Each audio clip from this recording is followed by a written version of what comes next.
Hello everyone and welcome back to in पाठशाला।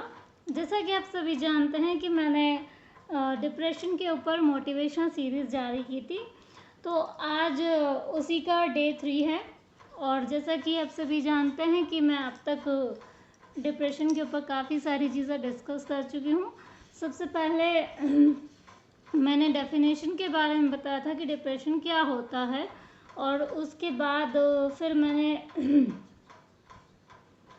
बाद मैंने उसका वो बताया था कि रूटीन कैसे सेट करते हैं। और उसके बाद फिर मैंने इमोशनल सोशल इंटरेक्शन की बात की थी कि सोशल इंटरेक्शन का जो फियर होता है वो कैसे ख़त्म करें।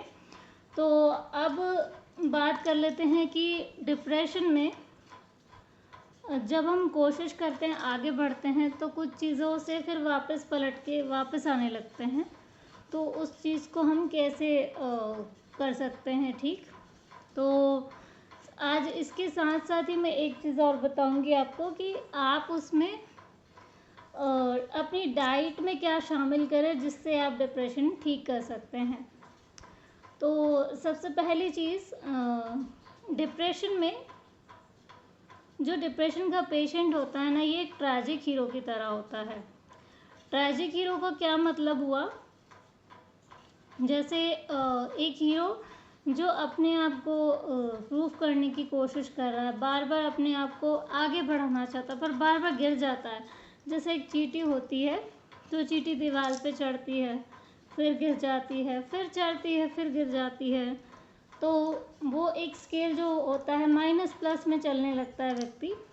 तो ऐसा इसलिए होता है क्योंकि उसके ब्रेन को रियलाइजेशन होने लगा है, उसकी खुद की मिस्टेक भी उसको पता चलती है, सामने वाले का भी पर्सपेक्टिव दिखाई देता है, उसकी खुद के स्ट्रगल्स भी उसको समझ में आते हैं, लर्निंग जोन में आ जाता है वो। तो ऐसे में क्या होता है, वो चाहता है कि अब चीज़ें जो हैं वो जल्दी से जल्दी ठीक हो जाए, अब कुछ ऐसा हो जाए कि सब कुछ एकदम से नॉर्मल हो जाए। तो इस सिचुएशन में वो पेशेंस जो होता है उसका, वो हड़बड़ा जाता है, बल्कि नहीं मुझे जल्दी से ठीक होना है। खैर ये अच्छी बात है कि एक यही तो हम चाहते थे कि वो खुद से ये कहे, मतलब खुद में इतना विश्वास रखे कि नहीं मुझे उससे बाहर आना ही है। विल पावर की हम बात कर रहे थे कि वो विल पावर कैसे अपने को बढ़ाएगा आगे। तो अब बात करेंगे हम कि ये चीज़ कैसे हो पाएगी। अब मैं ट्रैजिक हीरो के बारे में बात करती हूँ कि ट्रैजिक हीरो कौन होता है। आपने महाभारत में अभिमन्यु का नाम सुना होगा, वीर अभिमन्यु। तो उनकी एक स्टोरी है बहुत इंटरेस्टिंग। महाभारत तो सबसे अच्छा एग्जाम्पल है उनके लिए जिनको डिप्रेशन हो जाता है। तो उसमें अभिमन्यु का एक बहुत इंटरेस्टिंग रोल है। अभिमन्यु को एक ट्रैजिक हीरो की तरह दिखाया गया है। हालांकि वो जो एक महाभारत तो एक महाकाव्य है, उसमें उन्होंने इस तरीके से उस चीज़ को बताया है कि लोग उससे सीखें। तो ऐसा नहीं है कि अभिमन्यु का कैरेक्टर वीक था, मतलब ऑब्वियसली उनकी डेथ हो गई थी युद्ध भूमि में, लेकिन लड़ते लड़ते हो गई थी। उन्होंने उस चीज़ से गिव अप नहीं किया था, लड़ते रहते थे, कोशिश करते रहते थे। तो उनकी स्टोरी सभी को पता ही होगी वैसे तो, बट स्टिल मैं बता देती हूँ। जो सुभद्रा थी वो जब प्रेग्नेंट थी तब अभिमन्यु उनके गर्भ में थे, और महाभारत का जो इन्वायरमेंट है वो बड़ा डिस्टर्बिंग रहा है। उनकी फैमिली इन्वायरमेंट कभी भी अच्छा नहीं रहा है। तो सुभद्रा को अक्सर नींद आ जाया करती थी, वो हमेशा सो जाती थी बहुत ज़्यादा, और बहुत सेंसिटिव भी थी, इमोशनल थी। तो उसका इम्पैक्ट उनकी बेबी पे तो पड़ना ही था। तो फिर क्या हुआ कि जैसे अभिमन्यु वैसे इंटेलिजेंट थे बहुत, उन्होंने पूरा चक्रव्यूह सुभद्रा के जो गर्भ है उसी में याद कर लिया था। तो वो बड़े ही कॉन्फिडेंट और अच्छे वो थे, योद्धा थे। तो जब महाभारत का युद्ध हुआ तो वो बड़े एक्साइटेड थे उस चीज़ को लेकर कि नहीं मैं भी जाऊंगा युद्ध पे, मैं अपने फादर की हेल्प करूंगा। तो वो क्या करते हैं, एक चक्रव्यूह में, जो वो चक्रव्यूह तोड़ना उन्हें आता ही था, तो वो चक्रव्यूह में घुस गए, एंटर हो गए। उनको मतलब वो एक तरह की उस ज़माने की टेक्नोलॉजी होती थी, एक पज़ल बना देते थे। तो ऐसा होता था, पूरा चक्र बन जाता था ऐसे, सेना से मिलके एक पूरा चक्र बनाते थे। तो वो चक्र में क्या होता था, सभी लोग ना इस तरीके से अरेंज हो जाते थे कि जो उनका विरोधी पक्ष है, मतलब जिसको उन्हें हराना है, वो उसमें फंस जाए। और उसमें होता ये था कि छिप के वार करते थे। तो अभिमन्यु जब चक्रव्यूह में एंटर होते हैं, अचानक से वो भूल जाते हैं, जब क्योंकि सुभद्रा सो जाती थी, तो कुछ उन्हें याद भी रहा, कुछ नहीं भी रहा। तो वो अंदर घुसे और उस चक्रव्यूह के ट्रैप में फंस गए।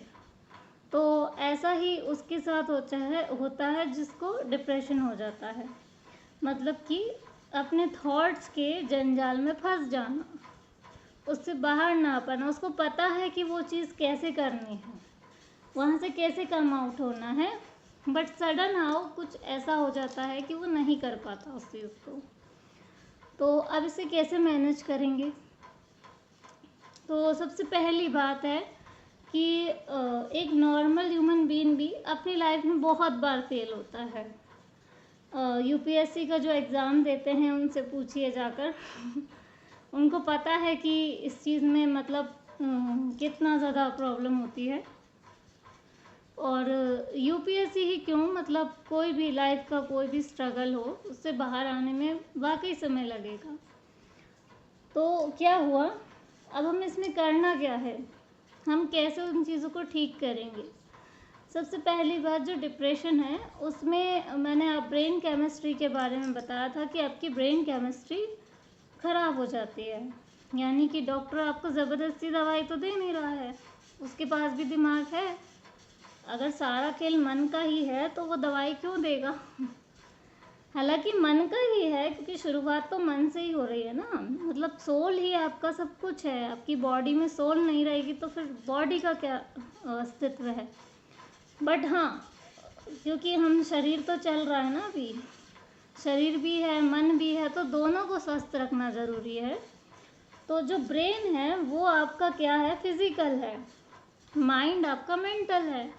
अब बोलेंगे ब्रेन और माइंड अलग कैसे हुए, होते हैं, माइंड अलग होता है। माइंड एक वर्ड है एक्चुअली, वो कोई ऑर्गन नहीं है। ब्रेन ऑर्गन है, ब्रेन ऑर्गन है जैसे हार्ट ऑर्गन होता है, जैसे किडनी ऑर्गन होती है, लिवर ऑर्गन होता है, उसी तरीके से ब्रेन भी ऑर्गन है। और हम कहाँ से सोचते हैं, मतलब हमारी जो शरीर की प्रतिक्रिया है वो कहाँ से हो रही है। मतलब आप ऐसे हाथ उठाया तो ये आपके ब्रेन ने उठाया है, आपके माइंड ने नहीं उठाया। आपके माइंड जानता है हाथ उठ गया, ठीक है ना। तो अब जब ब्रेन की फंक्शनिंग खराब हुई तो डॉक्टर तो दवाई लिखेंगे।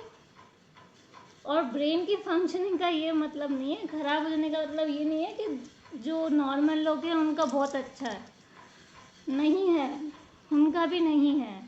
पर हाँ, वो अपना सल्यूशन ढूंढने में सक्सीड हो जाते हैं। और जो नहीं हो पा रहा है, वो क्यों नहीं हो पा रहा है, क्योंकि उसने उस स्टेज में सफ़र कर रहा है, वो उस स्टेज से वो बाहर आना चाहता है। तो चलिए बताती हूँ फिर एक्चुअली क्या होता है। हमारे जो ब्रेन है इसमें कुछ केमिकल्स बनते हैं, जैसे कि ऑक्सीटोसिन, सेरोटोनिन और डोपामीन। इस तरह की कुछ केमिकल्स हमारे ब्रेन में होते हैं। और इसमें न्यूरॉन्स होते हैं ब्रेन में, नर्व्स होती हैं। और माइंड के भी 3 तरह के माइंड होते हैं हमारे पास। सबकॉन्शियस होता है, अनकॉन्शियस होता है, इनकॉन्शियस होता है। हाल फिलहाल जब आप कोई चीज़ प्रेजेंट मोमेंट में कर रहे हैं तो वो आपका कॉन्शियस माइंड है, मतलब कि सिर्फ सोच नहीं रहे हैं, सोच के कर रहे हैं, तो वो आपका कॉन्शियस माइंड है। और जब आपको कोई चीज़ याद करनी है, कोई भी चीज़ आपको सडनली याद आ जाती है, याद कर रहे हैं, तो वो है आपका अनकॉन्शियस माइंड। हिंदी बताती हूँ इसकी। कॉन्शियस मतलब चेतन, चेतन मन, ठीक है। सबकॉन्शियस मतलब अवचेतन मन, और अनकॉन्शियस मतलब अचेतन मन। कुछ लोग क्या करते हैं, अचेतन और अवचेतन को मिक्स कर देते हैं। ऐसा नहीं है, अवचेतन अलग है, अचेतन अलग है एंड चेतन अलग है। तो चेतन क्या है, जैसे मैं अभी सिर्फ सोच नहीं रही हूँ, मैं सोच के कोई काम भी कर रही हूँ, तो ये चेतन है, यानी कॉन्शियस माइंड है। और सबकॉन्शियस माइंड क्या हुआ, मैंने आपको बताया था कि मेडिटेशन में सबकॉन्शियस माइंड एक्टिव हो जाता है। ठीक है, तो जैसा कि आप कोई चीज़ अचीव करना चाहते हैं, कुछ आपका गोल है, आप उस पर काम कर रहे हैं, रेगुलर काम कर रहे हैं, तो अब आप क्या करोगे, अपने माइंड को वो डिज़ायरेबल फ़ोटो दिखाओगे, बोलोगे मुझे ये मोबाइल चाहिए कल ही, या मुझे ये ड्रेस खरीदनी है, और उस ड्रेस की छवि आप माइंड में क्रिएट कर लेते हो और उसको रोज़ देखते हो। जो लोग लकी होते हैं ना, वो उस चीज़ को बहुत अच्छे से समझ पा रहे होंगे। जो भाग्यशाली होने की बात मैं पहले भी कह चुकी हूँ कि भाग्य इसी तरीके से काम करता है। इसलिए कहते हैं कि अच्छा सोचिए, पॉजिटिव रहिए। इसलिए कहा जाता है कि आपका जो माइंड है ना, वो इतना शक्तिशाली है। एक लाइट की जो लाइट की स्पीड जानते होंगे आप, स्पीड ऑफ लाइट क्या होती है, उससे कहीं ज़्यादा आपके माइंड की स्पीड है। ये मतलब सिर्फ ऊपर से नहीं कहा जा रहा है, मतलब कंपेयर करके मैं सिर्फ अप्रिशिएट करने के लिए नहीं कह रही हूँ, ये एक रियलिटी है, प्रैक्टिकली ये चीज़ सच है। लोग नहीं मानते हैं और वेस्टर्न कल्चर कभी इस चीज़ पे बात नहीं करता, और उन्हें भी पता है। सिगमंड फ्रॉइड ने सबकॉन्शियस माइंड को बहुत अच्छे से एक्सप्लेन किया हुआ है, मैं उनकी चर्चा कर रही चुकी हूँ। वो खुद एक पेशेंट थे और उसके बाद न्यूरोलॉजिस्ट और साइकोलॉजिस्ट बने।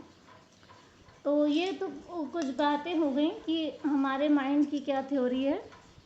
तो अब आपको क्या करना है, अपनी रूटीन में कुछ चीज़ें शामिल करनी है। सबसे पहला तो प्राणायाम।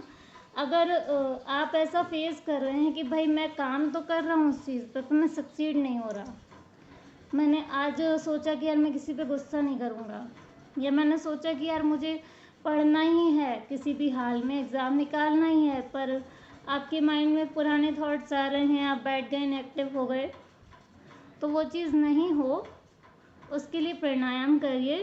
प्राणायाम ब्रेन केमिस्ट्री को ठीक करता है। जो आपकी ब्रेन केमिस्ट्री होती है, ये प्राणायाम से ठीक होती है, क्योंकि जो प्राणायाम है वो आपके नर्वस सिस्टम को स्ट्रॉन्ग करता है। ठीक है, मैंने बताया था नाड़ी शोधन। नाड़ी का मतलब होता है न्यूरॉन्स। न्यूरॉन कहा मैंने, नर्व्स नहीं कहा। ठीक है, नाड़ी और नस में अंतर होता है, तो उसकी जो साइंस है वो प्राणायाम के अंदर है। जब आप अपने ब्रेन को ऐसे एक्टिवेट करने की कोशिश करते हैं, उसकी जो ब्रीदिंग जो होती है हमारे अंदर, ब्रीदिंग से पूरा शरीर चल रहा है। मैंने अभी बताया कि भाई ब्रीदिंग, आपका ब्रेन जो है वही तो आपको कर रहा है ना आगे, मतलब ब्रेन नहीं होगा तो फिर शरीर कैसे चलेगा आपका। तो ब्रेन अनहेल्दी हो गया तो उसको क्या करना पड़ेगा, उसकी एक्सरसाइज करवानी पड़ेगी, न्यूरोबिक कराना पड़ेगा। न्यूरोबिक का भी मैं वीडियो बना चुकी हूँ, वो मैंने डिस्ग्रेफिया में बताया था, तो आप वो भी कर सकते हैं। और इसके साथ ही साथ आपको अब डाइट में क्या शामिल करना है वो मैं बता देती हूँ। डाइट में सबसे पहले वो बता देती हूँ जो चीज़ नहीं खानी है आपको मैगी नहीं खानी है, आपको कुरकुरे नहीं खाने हैं, आपको मसालेदार पिज़्ज़े बर्गर ये सब नहीं खाना है। मतलब नहीं खाने का मतलब ये नहीं कि किसी ने परस दिया तो सरका दिया, ऐसा नहीं करना है। कोई सोचेगा मैंने क्या बिगाड़ा, अभी तो मूड खराब था, मूड ठीक करने के लिए आया तो अभी ऐसा कर दिया, ऐसा भी नहीं करना है। मतलब खुद से वो चीज़ मत करिए, ओवर मत करिए, क्योंकि ऐसा होता है जब स्ट्रेस होता है तो हमारे ब्रेन को भी पता होता है वो स्ट्रेस में है, तो वो क्या करेगा, कुछ कुछ मांगेगा। वो मांगेगा मैगी, वो मांगेगा चॉकलेट। बच्चा बन गया है वो, बच्चा इन द सेंस कि नशा हो गया है, एडिक्शन हो गया है, ऐसी चीज़ों में पड़ गए हैं जो अच्छी नहीं है। चाय भी ले लेते हैं लोग, चाय भी ज़्यादा मत पीजिए, चाय में कैफ़ीन होता है, कैफ़ीन स्ट्रेस को बढ़ाता है, मतलब ओवर है तो बढ़ाएगा। और थोड़ा सा कम है तो ठीक है फिर। तो इन चीज़ों को ओवर मत होने दीजिए। ओवर खा रहे हैं, ओवर क्रेविंग से बचिए। उसकी जगह आप क्या कर सकते हैं, अगर आपको ऐसा हो रहा है कि भाई मुझसे तो कंट्रोल नहीं हो रहा, तो आप उसकी जगह खाइए किशमिश, बादाम, ड्राई फ्रूट्स जो होते हैं, इनमें सेरोटोनिन बढ़ाने की क्वालिटी होती है। जब आप सेरोटोनिन लेंगे, अपने ब्रेन को देंगे ना, तो वो हेल्दी हो जाएगा, क्योंकि उसका आपकी बॉडी पे अच्छा असर हो रहा है। तो उसकी आप उन चीज़ों को उससे रिप्लेस कर लीजिए। आप अच्छा जूस पीजिए, वाटर पीजिए, पानी, जूस, ये सभी चीज़ें आप ले सकते। जो भी हेल्दी चीज़ें होती हैं उनको प्रेफर करिए। घर में कुछ बना लीजिए, घर में मतलब जो अच्छी चीज़ें बनती हैं। और सभी तरह का आप इतने स्मार्ट होंगे ऑलरेडी कि आपको पता है कि वो चीज़ें आप अच्छी चीज़ें भी कर सकते हैं अपने साथ। तो ये डाइट प्लान है आपका, मतलब कि अपनी डाइट को इस तरीके से ठीक रखिए। और एक और चीज़ हो रही होगी आपके साथ, वो है जल्दी जल्दी खा लेना। जैसे कुछ खाया तो गपागप खा लिया, एंजाइटी के मारे पता ही नहीं है कि खाना किधर जा रहा है। कहीं भी ऑफिस की भागा दौड़ी में कुछ भी खा लिया, ऐसा मत करिए। अपने आप को एकदम काम डाउन रखिए, भले 2 रोटी खाइए पर ठीक से खाइए। मतलब अपने आप में कंट्रोलिंग क्रिएट करिए। और इसका एक और तरीका है, सबसे पहली बात तो लोग सोचते हैं कि टेलीविज़न देख के खा रहे हैं तो फिर माइंड अच्छा हो जाएगा, मतलब मेरी स्लो हो जाएगी हैबिट। ये भी मत करिए। टेलीविज़न चल रहा है तो कोई बात ही नहीं है, बट ऐसा आपको खुद से नहीं करना है। ऐसा मतलब कि खुद से गलत चीज़ें मत करिए। तो उसके लिए क्या करना है, जैसे कुछ खाया तो उसकी 32 काउंटिंग्स कीजिए माइंड में। हाँ, अजीब लग रहा होगा देख के, पर एक डाइटिशियन भी कहता है कि यदि आपकी फूड क्रेविंग ख़राब हो गई है, मतलब आपकी आदतें गड़बड़ हो गई हैं, एटिकेट्स बदल गए हैं आपके, तो आपको काउंटिंग करके खाना खाना चाहिए। 32 का कॉन्सेप्ट तो समझ आ ही गया होगा कि हमारे दांतों के एक उससे मैच कर दिया है। दांत है 32 तो 32 टाइम्स खाइए, ठीक है। और पानी पीने का मैंने बता ही दिया। हाँ, जब भी आप नर्वस हो रहे हैं या एंजाइटी से भर गए हैं या नेगेटिव थॉट्स आ रहे हैं और आप कहीं ऐसी जगह बैठे हैं जहाँ अपने आप को डाइवर्ट नहीं कर सकते, आप जैसे कोई मेहमान वगैरह बैठे हुए हैं, तो आप उठ के कहीं पढ़ने लिखने तो चले नहीं जाएंगे या कुछ और काम तो नहीं करेंगे। हाँ, आपको उस समय रिलैक्स करना पड़ेगा। और कुछ लोग टॉक्सिक होते हैं, गलत बातें करते हैं, नेगेटिव चीज़ें पे हमेशा कुछ ना कुछ बोलते ही रहते हैं, मतलब मुंह चलते रहना चाहिए उनका। तो ऐसी बातों को बहुत उसमें फोकस मत करिए। हाँ, वो कुछ आपसे पूछें तो बस ऐसे ही कह दीजिए, फॉर्मल आंसर दीजिए कि हाँ ठीक है, सही है। मतलब आप उसको हल्के में तभी ले पाएंगे जब तक उन चीज़ों पे फोकस आपका नहीं रहेगा।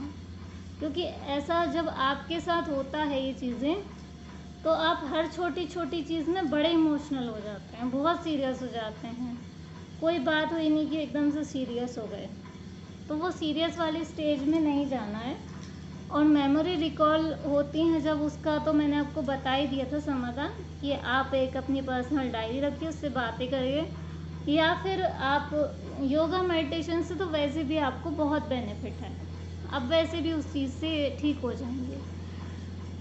तो ये कुछ बातें थी जिनसे आप ठीक हो सकते हैं, अपने आप को ठीक रख सकते हैं। और भी बहुत सारी चीज़ें हैं, आप कोई गेम खेल सकते हैं अपने फ़ोन पर।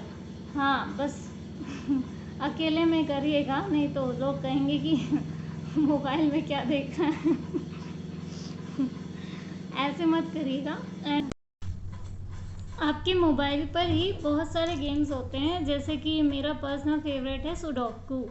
सुडोकू एक ऐसा गेम है जिसमें आपको मतलब मेमोरी इम्प्रूवमेंट के लिए बढ़ावा मिलता है। आप मेमोरी इम्प्रूव करने में बहुत अच्छे हो जाते हैं।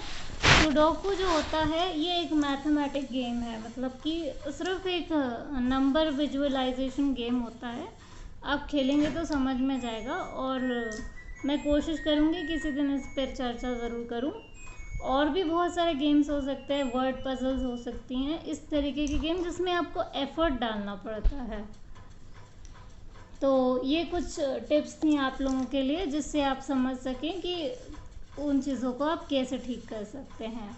और कभी भी लाइफ में गिव अप मत करिए, अपनी कोशिशें जारी रखिए, और जैसे ही फिसल जाएं, फिर से गिरें तो उठ के खड़े हो जाइए, क्योंकि आपके 2 पैर बिल्कुल सलामत हैं। आप ठीक हैं। अपने आप से कहिए मैं ठीक हूँ, मुझे कुछ नहीं हुआ, या ये भी कह सकते हैं कि मैं ठीक हो रहा हूँ, क्योंकि ऑब्वियसली बहुत प्रैक्टिकल लाइन बोलने में तो दिक्कत होती है। तो आप खुद से ये कहिए मैं तो ठीक हो रहा हूँ, ठीक है। और ऑल द बेस्ट, अपने आप को बिल्कुल स्वस्थ रखिए, मस्त रखिए। Thanks for watching, bye.